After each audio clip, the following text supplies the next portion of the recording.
Hello Pisces, Sun, Moon, Rising, and Venus signs. Kamusta kayo? Sana po'y nasa mabuti kayong kalagayan. Welcome back po sa Star Tarot. At kung bago kayo rito, welcome din po kayo. Please subscribe, like, share my videos, and leave me a comment kung nakaresonate kayo. So, first card ninyo, Ace of Pentacles. Napakaganda. We have 8 of Cups. We have 5 of Cups. Meron tayong Knight of Swords. So, merong pagbabago. Maraming pagbabago pa pwedeng dumating sa inyo at pa pwedeng madalian, mabilisan ang pangyayaring ito. Parang in a flick of a finger, parang maiiba ang inyong sitwasyon with the Knight of Swords.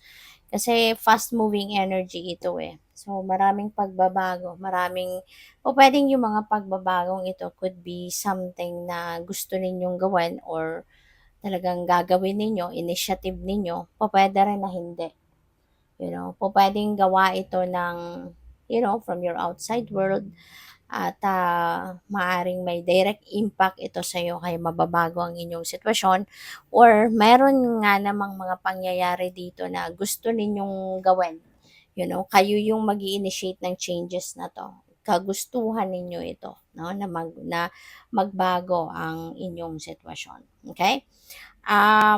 So yun, pwedeng isa sa magbabago sa buhay ninyo is yung kaperahan aspeto. Kasi we have Ace of Pentacles, this is a new beginning. So ibig sabihin, may magbabago kasi meron kang ila-let go, meron kang babaguhin, 'di ba? And you are embracing a new situation. 'Di ba? Kaya nga Ace ito kasi bago, new beginning. Magsisimula ka ng bagong chapter sa buhay mo related sa inyong money, career, and finances. So, pwedeng meron ditong mga magbabago ng trabaho, magbabago ng karera, magninegosyo na, pwedeng ganun. Pwede rin na financial blessings ang dadating. Pwedeng as in cold cash na makukuha ninyo. Pwedeng galing yan sa panalo, diba? Pwedeng may mga winnings dyan, pwedeng windfall, pwedeng may mga regalo, pwedeng merong pamana, 'di ba? May inheritance, no? Kaya magbabago ang inyong financial landscape because of those. So, we have 8 of Cups. Ayan, you are leaving something behind you. Meron kang iiwanan.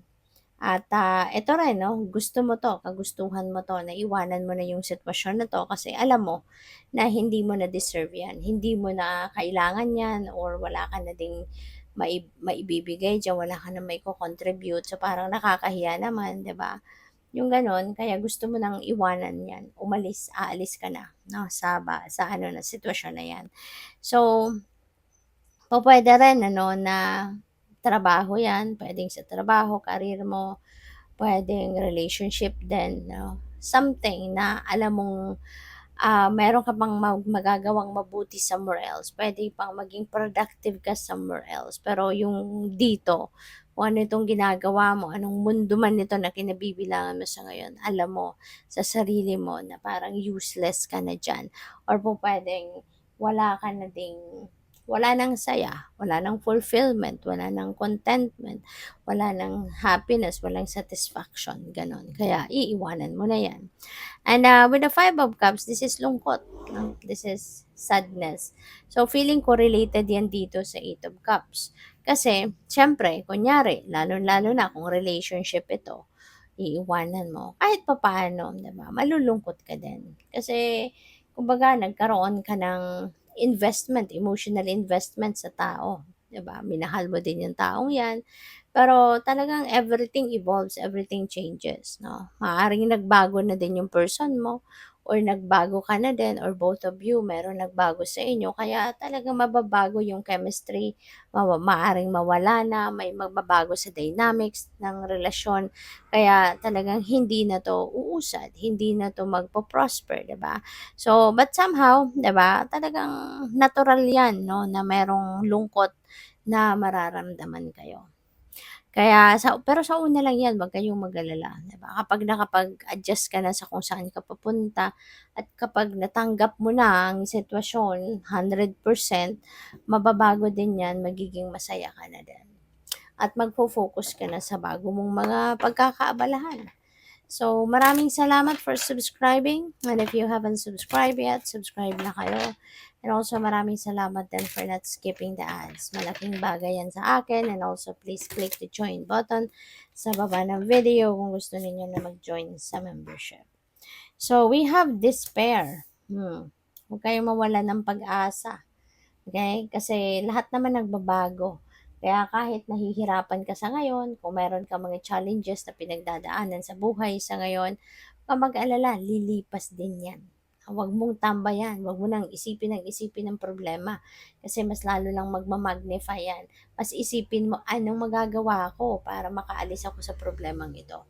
Yun na lang ang pagfokusan mo. Yun ang isipin mo. Anong pwede mong gawin para ma-solve ang problema mo. Rather than thinking over and over again yung problema. Kasi mas dadami patuloy yan. Okay? So, we have poverty. Ayan. So, siguro may problema sa pera. 'Di ba? Maaaring namomroblema kayo sa pera. Pupuwedeng nagkaroon ng changes sa trabaho, pupuwedeng nawalan ng trabaho, na-terminate, na-layoff, mga ganyan. Or pupuwedeng nabawasan ng oras sa trabaho kaya siyempre kung hourly yung bayad sa inyo, mas konti ang oras ng trabaho, mas konti ang bayad siyempre, 'di ba? Kaya pupuwedeng may pagkukulang 'no, kulang na sa budget, kulang na yung pasok ng pera.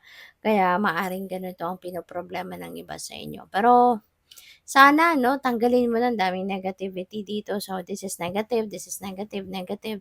So, sana mas isipin mo yung mas positibo na outlook, mas mag-positive mindset ka para positive ang mangyari sa'yo, lalo-lalo na may Ace of Pentacles ka. Kung ito yung pagtuunan mo ng pansin, i-align mo yung energies mo with this energy. This is positive energy. So, maging positibo na lang yung pakiramdam mo, yung iniisip mo. Diba, yung mindset mo, gawin mong positibo para mahatak mo to sa Ace of Pentacles at talagang magsisimula kang magkaroon ng magandang sitwasyon sa pera.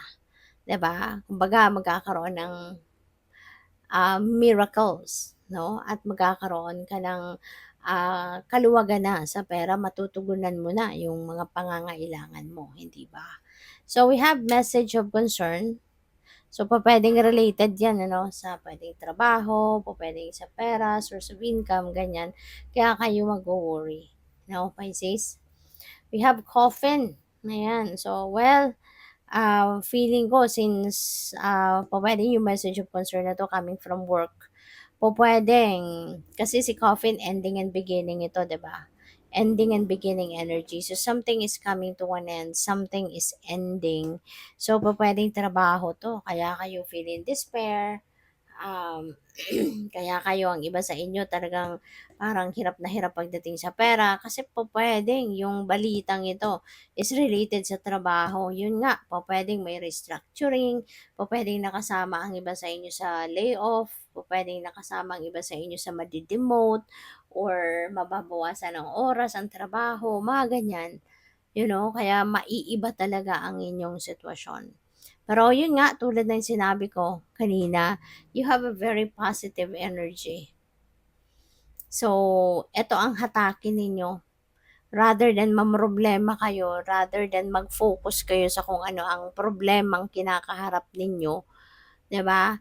Ito yung hatakin ninyo. Baliktarin ninyo ang inyong pakiramdam, yung inyong iniisip. Instead of focusing on negativity, baliktarin ninyo, mas isipin ninyo ang positibo. Isipin ninyo na sa lahat ng ito, 'di ba? When there is ending, there is beginning. So kung kunyari natapos na yung tenure ninyo sa trabaho ninyo, ibig sabihin kaya na yan tinapos ng universe, kaya yan pinutol na ng universe ang connection mo diyan para na magkaroon ka ng bagong trabaho, para na magkaroon ka ng bagong koneksyon sa bagong trabaho. 'Di ba? When something is ending, ibig sabihin merong nag-aantay na bago. Merong papasok na bago. May opportunity na bago.